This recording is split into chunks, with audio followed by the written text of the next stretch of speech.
Okay, let's get into some signings.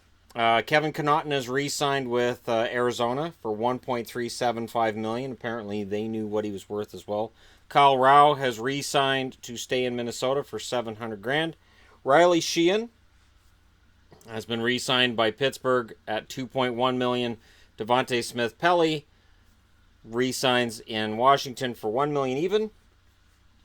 Philip DiGiuseppe signed for 750 grand, and from yesterday, Derek Morrow signs for Derek Pouliot signs for 1.1 million with Vancouver. Joe Morrow signs for 1 million with the Vancouver Canucks.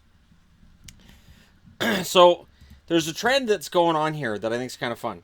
Now, I mentioned during all of the going forwards that these guys are restricted free agents, and these ones are restricted free agents with arbitration rates. Now, arbitration involves you tell an arbitrator what you think you're worth, I tell an arbitrator what I think you're worth, and then the arbitrator decides who's worth what.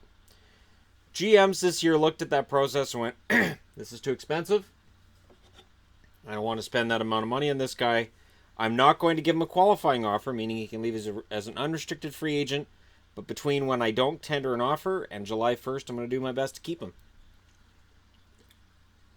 They avoid the arbitration process. They avoid a war potentially with a player, publicly or privately.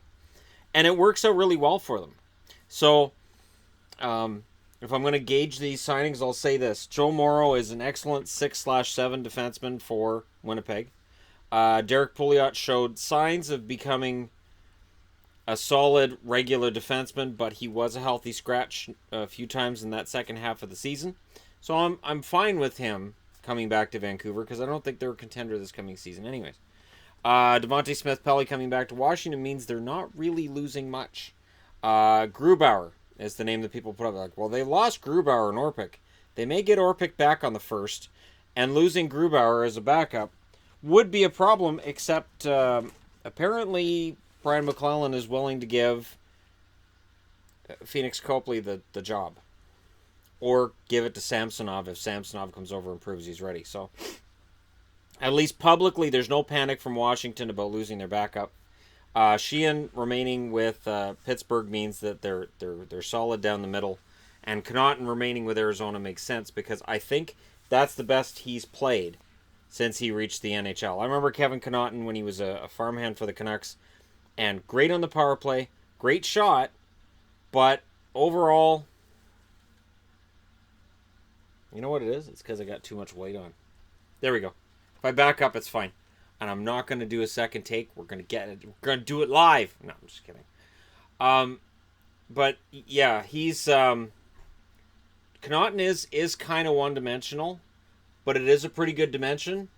And if he rounds out his game, and now that he's 28, he's going to be one of the older blue liners, I would think. Now, Hjalmarsson comes to mind as an older blue liner for Arizona, but he's going to be one of the older blue liners, and we'll see where that turns up for him. But some good signings today, some good moves, some smart moves, and honestly, I don't have a problem with any of these signings. Ferk also got a $1 million contract, and Tyler Bertuzzi got an extension with Detroit for 2 years for $1.4 million each. So that's just some of the contracts that were signed. This is, again, this whittles away that UFA market, that UFA pool, but it means the guys that remain will likely end up being worth more because it's that whole supply and demand, right? Anyways, let me know which of these signings you think is the best signing. Let me know which one is kind of confusing to you. And don't forget to hit like and subscribe if you're browsing your way through. You just happened upon this video. And again, Capitals, fresh off winning the Stanley Cup, are showing that they're intent on going back. At the very least, they're keeping the band together for one more year and give them a shot at going back-to-back. And I can't complain about that. But let me know your thoughts. I'll talk to you again soon.